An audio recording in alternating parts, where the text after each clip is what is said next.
Dennis Prager here, and this is the Ultimate Issues Hour. The third hour every Tuesday is devoted to some great subject of life. Even if you have a map, you only know where you are. The purpose of the Ultimate Issues Hour is to help you know where to go. And that, unfortunately, is not taught nearly as much as where we are. I'm tempted to say backed by popular demand, and I think that would be accurate, actually, is a professor of astrophysics at UC, University of California, San Diego, Professor Keating. His book, Losing the Nobel Prize, A Story of Cosmology, Ambition, and the Perils of Science's Highest Honor, is now out in paperback. He also presents a very popular PragerU video, What's a Greater Leap of Faith, God or the Multiverse? So the whole issue of scientists, science, God, and the related subjects. Professor Keating, welcome back to the Dennis Prager Show. It's a pleasure to be back with you, Dennis. How are you? I am very well, thank you. So I was discussing an issue in the last hour, and it's a good arena actually to enter. Are you by any chance, and I don't expect you to be, familiar with God and the Astronomers, a book by Robert Jastrow? Yes, I am planning an update, God and the Cosmologist, to that book. Really? Is that right? Well, in part. I mean, I think it's impossible to not think about the question of God's existence or lack thereof, and discuss cosmology. Astronomy is mostly concerned with, properties of stars and perhaps exoplanets and really fascinating things I hope we can touch upon today. But cosmology is really, the story of what happened, perhaps before there was a history of the universe. The ultimate map makers in the universe are cosmologists, and that gives us a certain sense of, maybe perhaps hubris, but it should, in some sense, give us some humility, and I hope we can discuss why that is. So cosmology is the study of, as you know, you're very acquainted with it, hair and makeup. And no, it's not. It's the study of the universe, the cosmos, but it shares that same prefix, cosmos, with cosmetology. And that's because that prefix means beauty, and it means face. And the universe presents a face to us that we can reveal, and to some that might reveal the presence of God. So the Jastrow book offered, and I knew him very well by sheer coincidence, and I really adored him. He was a very special man. Anyway, he who was the head of the Goddard Space Center at NASA, a very prominent astronomer of his time. So he wrote he was shocked to find that how many astronomers were upset by the news that there was probably a Big Bang, because they had all, or not all at all, but many of them had really banked psychologically on the proposition that there was no beginning, that the universe always was, because a beginning suggests, of course, a creator, whereas no beginning suggests no creator. So he said, wow, they weren't neutral scientists. They had a bias. So my question to you is, do you agree with that thesis? And B, is it still true? Well, those are two really good questions. So I'll answer the second one first, and the first one not at all. No, I will answer both the questions. Usually you impose a one-question policy on your callers.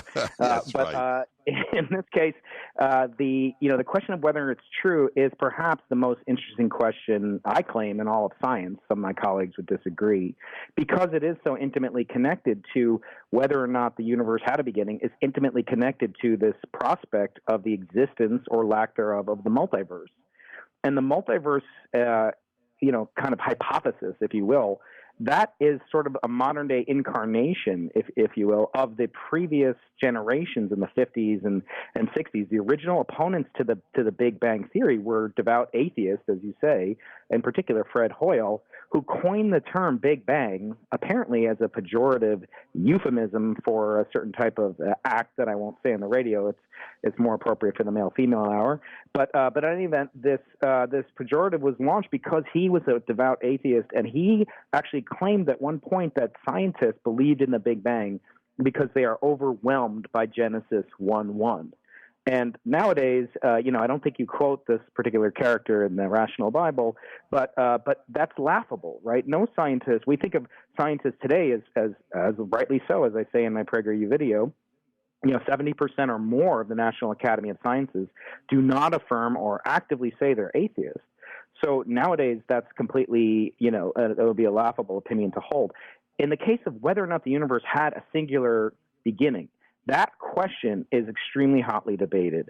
And in fact, there's evidence that some of the greatest, proponents of the original theory, what's known as inflation, that predicted the multiverse, are now coming back to try to kill off that theory. And they're meeting incredibly fierce resistance, not the least of which comes from Nobel Prize winners who are, held up, rightfully in some cases, not so much in others perhaps, but as having a halo effect that really bestows upon them more credulity in their opposition to the theories that are presented that conflict with the multiverse.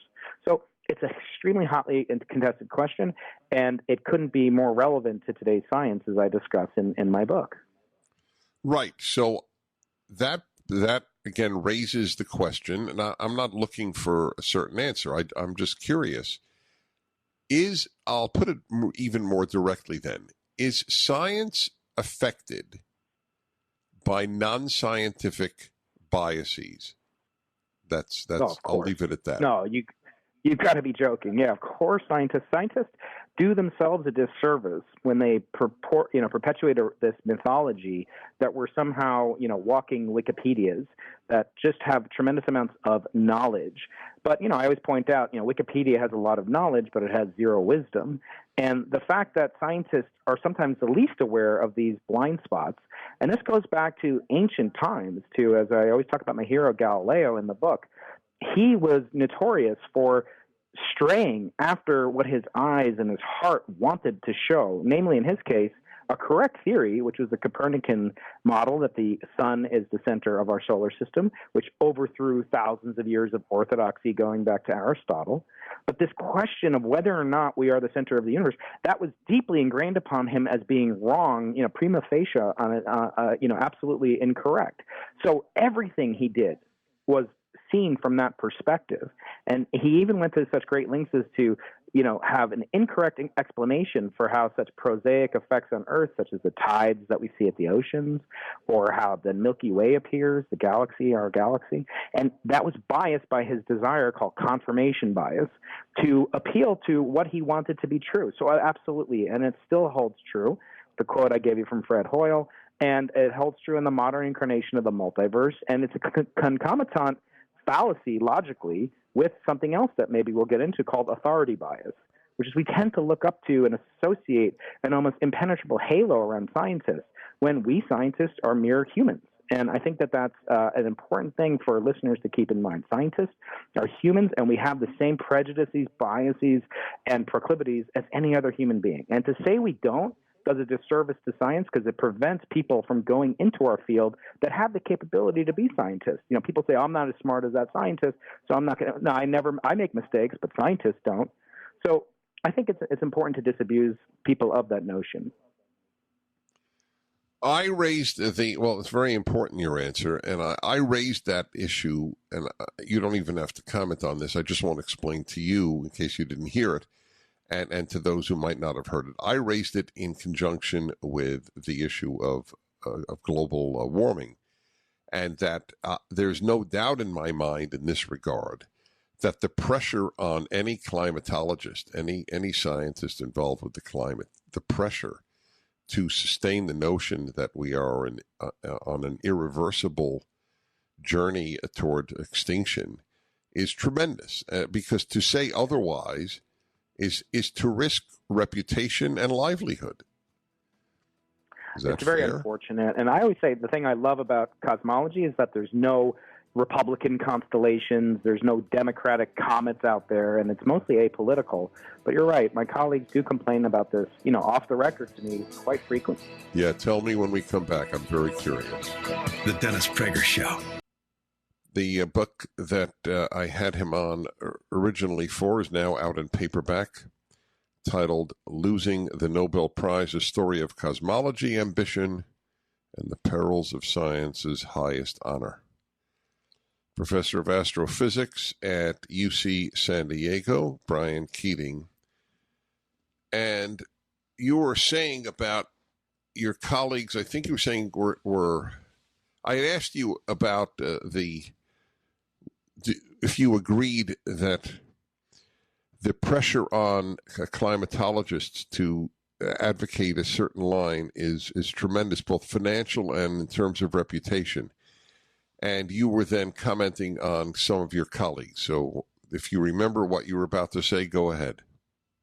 Yeah, I mean, I should say that, probably 100 years ago, it might have been the reverse, where someone who was an agnostic or a devout atheist, as I say, might have had trouble convincing funding agencies to fund their research into Big Bang, non-God, non-creation narratives. And to some extent, that parallels some of the struggles that my cosmologist colleagues have. I'll just say this because, I often get asked to review scientific proposals, most of which are in my field of astronomy, and but sometimes they're outside the field, say general or kind of science wide. And I have had the experience where scientists working in let's just say globally speaking, the climate change research area have had trouble getting funding, and they put that in their funding request that I'm reviewing. So, and these are to study, anomalies or asymmetries or, counter to the prevailing orthodoxy, which, I know you agree with, that the planet seems to be warming. But the question of why it's asymmetric, why are there these anomalies that can't be explained under the, standard climatological model? And they get relatively little attention. This was brought into very stark relief recently by two events that really captivated my mind. One was this climate scientist Michael Mann, who's a very famous climate scientist at Penn State University, and he was called out online for faking credentials related to winning the Nobel Prize, and I thought that was so strange that someone would do that, and I haven't really investigated the matter in too much detail, but that they would put this down, which was not the case. He never did win the Nobel Prize. I looked it up. And this was just startling to me that someone would do that. And it showed to me kind of this dangerous allure that we put in certain scientists. And of course, the ultimate blessing that a scientist can bestow is to win the Nobel Prize. So I agree. It is conventional. And in most fields, that would be the end of someone's career. To do something like that, if those allegations are true. And again, I'm just reporting what I've seen. And so, it is certainly hard for my friends. Now, as I said before, the thing I like most about cosmology and astronomy is that it is intrinsically apolitical. It doesn't mean that it's not, this ultimate issue relevancy to it, because I think there is no greater relevancy than what preceded our current universe. Was it nothing? Was it a creation event? What was the creation event like? Was there a creator? Was there a designer? And these are, fascinating questions that currently are not political. I shudder to think if someday they became political, that would be certainly the end of. Well, it was Jastro's theory was that it could be because so many astronomers were upset that there might be a beginning to the universe, because that would suggest someone who made a beginning. Yeah, I mean, his actual quote is that, he likens the discovery of this all-pervasive radiation called the cosmic microwave background radiation that I study. This was discovered in 1965 in, of all places, New Jersey. Just kidding. I'm a New Yorker, so I can make jokes about New Jersey heights. But anyway, they discovered it serendipitously, and they found the inescapable conclusion was that the universe originated from, as the TV show said, a very hot, dense state. And the question of whether or not that implies there was a singularity, a creation event to time, Jastrow said that, the scientists tried to reach the pinnacle of this mountain, and when they got there, they saw a band of theologians rejoicing. Yeah, I love at the that. top. Yeah. I don't like it. I actually don't like it because it suggests that they somehow had some scientific notion where they were accepting it on faith, and that's fine if you're accepting the religious origination of it. But my pet peeve, as you know, about non-scientists, is that they delegate and relegate scientific truths merely to scientists. They outsource the thinking that is required to be a critical ultimate issues thinker purely to scientists. And why should we have all the fun? And it really would be like me saying, well, not only do I not like music, I don't like to, read, or I don't like to write because I'm just not good at it. If you want to know the mind of God, I said this on the Ben Shapiro show a couple weeks ago, if you want to, see into the mind of God, there might be perhaps, if God exists, there might be no better window than to learn about the creation of the universe itself that may reveal his design. Let me tell you why.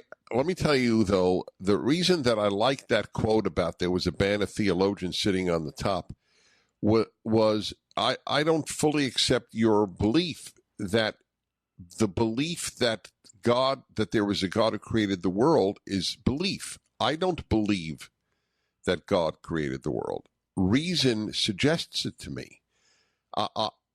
That's why my book is called The Rational Bible. My vehicle to God is reason, not faith. I'm not terribly interested in faith. If I had to bet my house on the prospect of everything came about on its own versus it was started by something beyond it, I would bet the second. Not because I am a man of faith, but because I'm a man of reason. Right. So there's actually a famous quote from really essentially the pioneer, the father of the multiverse theory. And he essentially said that he has so much faith, literally, he said this, he has faith in the multiverse because it provides a way for the universe to come into existence. And so from his perspective, God is irrational and faith in the multiverse is rational. And furthermore, he wouldn't just bet his house like you. He would say you're a piker. He says he would bet his life that the multiverse is correct. This is Andre Linde, the Harold Trepp Professor of Physics at Stanford Really? University. That is awesome. All right, hold on. That's amazing. All right, 1-800-Prager-776, Brian Keating, Professor of Astrophysics at UC San Diego. His book, now in paperback, is up at DennisPrager.com. The Dennis Prager Show. Hi, everybody. Dennis Prager here. Ultimate Issues Hour, third hour every Tuesday. God, the multiverse, the universe, reason, faith. Professor of Astrophysics, UC San Diego, Brian Keating. And his book, Losing the Nobel Prize, is up at DennisPrager.com. It is now out in paperback. And what is so we're talking about, the last thing you said was that this believer that there's an infinite number of universes would bet his life on it because did he actually say that, or were you just countering my betting my house?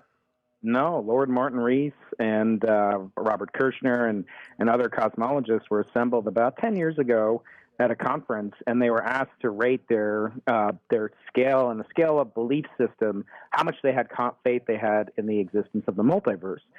So Martin Rees said, I have so much faith, I'd bet my dog's life on it. Andre Linde said he would bet his life on it, and he's this pioneering physicist that came up with the modern interpretation of how we view the existence of the multiverse. And then Steven Weinberg, Nobel laureate, who had come up with some earlier calculations on the multiverse, he said, I have so much confidence, I'd bet Martin Rees's dog's life and Andre Linde's life on the multiverse. That's very funny. He's funny. I'm glad I had to repeat it. I did not get it.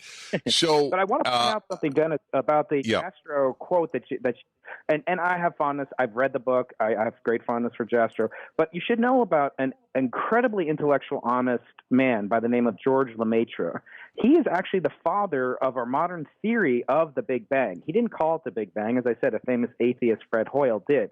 But George Lemaitre was a Belgian Catholic priest and an astronomer and a cosmologist who proved not only that the universe could be expanding, he proved that Einstein was crucially wrong, and Einstein hated him for a long time and then came to see that he was right.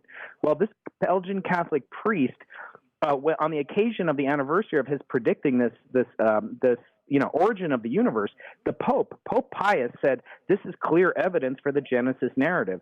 And Lemaitre had the intellectual honesty to say, "It is not scientific evidence of that." And what is so amazing about that, again, he's a priest and he was a man of devout faith, and he was also a scientist. I think that's sort of the anti-Jastrow in a sense, and that both opinions. Right, I agree. But it would be, so to speak, the anti-Jastrow. But I don't understand why the Big Bang does not suggest. Between the Big Bang and a multiverse, clearly the Big Bang more suggests a God or a creator than the other. I mean, that just stands to reason. But Dennis, you get asked this question all the time. God is infinite. Who made God? People think they're very clever when they ask that question. It's Dawkins' favorite question in every book that he writes. But in the case of the Big Bang, when we say the Big Bang, we actually don't know what happened after about 3 minutes after the seeming origin of the elements in the universe, as I talk about in my book. We know a great deal about the physics of the universe. We don't know what will happen next Tuesday, but we know about the detailed physical properties, like gravity, energy, etc., in the early universe. But we know almost nothing about the creation event itself. Dennis, have you ever thought, just for a moment, if time had a beginning, how does time pass?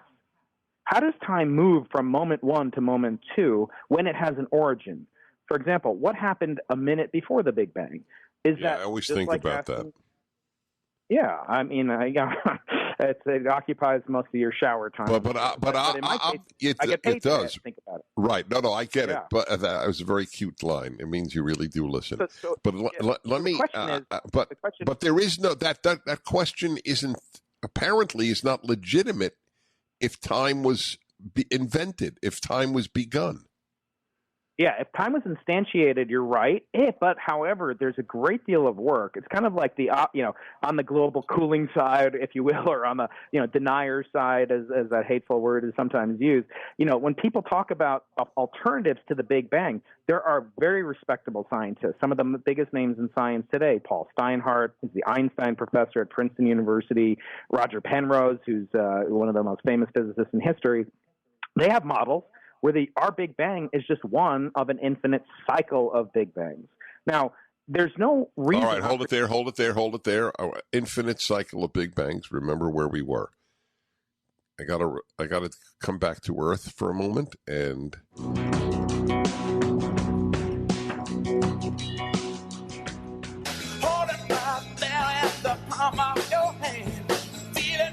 Professor Brian Keating is my guest for the Ultimate Issues Hour. He has written a book, The Nobel Prize, Losing the Nobel Prize, and it is up at DennisPrager.com, professor of astrophysics at UC San Diego. So we're talking about the multiverse, which is an infinite number of universes, but now you are offering, now there's a sort of variation on the Big Bang that it may not be in contradiction to the multiverse because there might have been an infinite number of Big Bangs. Is that what you were saying? Right. Yeah, right before the break. By the way, right before the break, you did an ad for Relief Factor, and I just want you to know, as you know, I nominated winners for the Nobel Prize, and I did nominate Relief Factor for the Nobel Prize in Medicine. So if they don't get it, you'll know it's some anti-Prager bias. But cool. Getting back to the question of this infiniteness, and you should know that mathematicians and physicists speak about different kinds of infinity. So, for example, you could count the numbers, the natural numbers, 1, 2, 3, et cetera, to get up to infinity. But you may know there's also an infinite number of numbers between 1 and 2. They have decimal places, 1.1, 1.11, et cetera. You could go on forever doing that.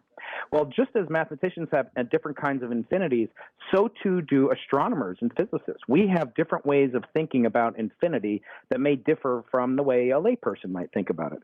So in the multiverse, you can have multiple types of multiverses, multiverses, if you will indulge me, where there could be, in fact, an infinite number of universes that are completely inaccessible to us. that exists so far outside the horizon of time, the time in which light signals traveling the fastest possible speed could ever reach my telescopes. There might be a universe, a light year beyond that, in which case we wouldn't find out for another year. That's the conventional multiverse that I talk about in my Prager University video. However, there could be multiple universes in time as well, cycling from Big Bang to Big Crunch an infinite number of times, or it could have just occurred once. And in some cases, you might have noticed that there is a notion where things like energy are conserved in our physical world. If you bring a swing back and your kid is on the swing, you're giving it a type of energy called potential energy, the energy possibility to do motion. And then when it's swinging, it has no potential energy, but it has all kinetic energy, energy of motion. But so you can't destroy energy. You can destroy matter, but you can't destroy energy. So if the universe began at a specific moment, then one moment before that moment, there was no energy, and then it popped into existence a moment later, that would seem to violate this conservation of energy. And so people like these theorists that talk about the universes from nothing, they have to go to great machinations to really come up with a solution to that problem. But those scientists like Roger Penrose and Paul Steinhardt and others who posit an infinite cycle of universes provide the construction material for our current universe from a preceding universe that collapsed and crunched, perhaps not even into a singularity, which is this notion where time and space have infinitesimal extent. And those are very hard things to contemplate, but it's exactly what I describe in the book, how we can comprehend what it means to be a multiverse in space, what it means to be a multiverse in time, and perhaps most cunningly of all, do any of these have observational evidence? It doesn't seem that the multiverse, as I talk about in my video, has a way to prove it wrong, to falsify it, which is typically considered the hallmark of good science. Yes, exactly. So how do they get around that? So for the universes that cycle through time, there are predictions, and I should say this is very much in an immature state compared to how much effort and time that people put into the multiverse and the multiverse in the spatial sense that I talk about in my video. But there could be signatures, there could be patterns that we see in the microwaves that I detect with my telescopes along with my colleagues, or it could be some pattern of black holes that are distributed in a special way, or other exotic things called primordial magnetic fields. And we have designed tests. This is what my thrust of my research is to do. It's not to prove something is right. That's a misconception about science. I don't go around trying to prove stuff. I go around trying to disprove stuff. And if a theory makes so flexible a prediction that no combination of measurements that I do or my colleagues do can ever falsify it, I don't consider that worth my time or scientifically meritocratic pursuit. Right. So it comes back to the issue. Is a multiverse theory or multi-Big Bang theory disprovable? Yes. So there is a possibility to disprove the infinite number of Big Bangs in time. You could disprove that if you detect the type of signature that my telescope, Sept, that's the subject of Losing the Nobel Prize, my book, that we were trying to detect. But again, there's that word trying. When we set out in science to try to confirm something, you are oftentimes misled by evidence that biases you in the favor of your original conjecture. And we scientists fell into that trap, and we made an announcement that we later had to retract. And I speculate in the book how the Nobel Prize influences decisions like that for scientists. But in this case, we can disprove the notion of an infinite sequence of bangs in time, but we can't prove it, nor can we prove that the multiverse in space exists, except under very contrived circumstances. All right. So then it seems scientifically untenable. Tell me why my conclusion is wrong. Brian Keating, Professor of Astrophysics, his book up at DennisPrager.com. Talking about PragerU videos, my guest has made one. What's a greater leap of faith, God or the multiverse? Professor of Astrophysics at UC San Diego, Brian Keating. His book, Losing the Nobel Prize, A Story of Cosmology, Ambition, and the Perils of Science's Highest Honor, is now out in paperback, and it is up at DennisPrager.com. our minds can't really grasp what happened before the beginning. We can't grasp what it means for there not to be time, and we can't grasp infinity. Is that fair to say?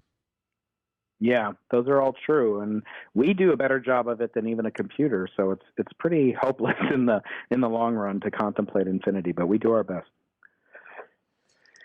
Right, but then in light of what I just said, let us say that the evidence pointed to an infinite number of universes. Nobody, including those who advocated it, would understand what they just said. I'm not saying that invalidates it. I'm just saying it's sort of it's to argue for something that no one is capable of understanding is strange, isn't it? Yeah, what's happened is that scientists took a theory that has a lot of evidence for it, although it's still circumstantial, as I point out in my book. We're really trying to find hard evidence for it. That's called inflation. And from the circumstantial evidence, they sort of have circumstantial evidence squared, which is that, they say the inevitable logical conclusion of inflation being correct is that there's a multiverse. So it's like, it's sort of circumstantial evidence to the second power. Are you in the majority of your colleagues in your thinking? Is it 50-50? Are you in a minority?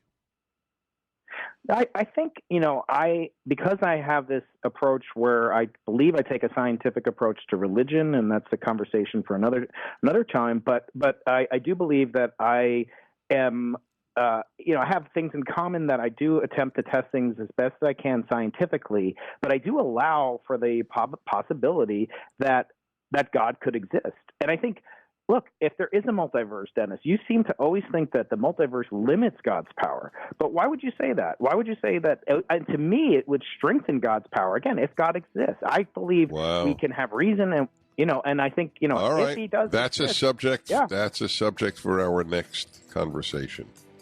Brian Keating, his book is up at DennisPrager.com.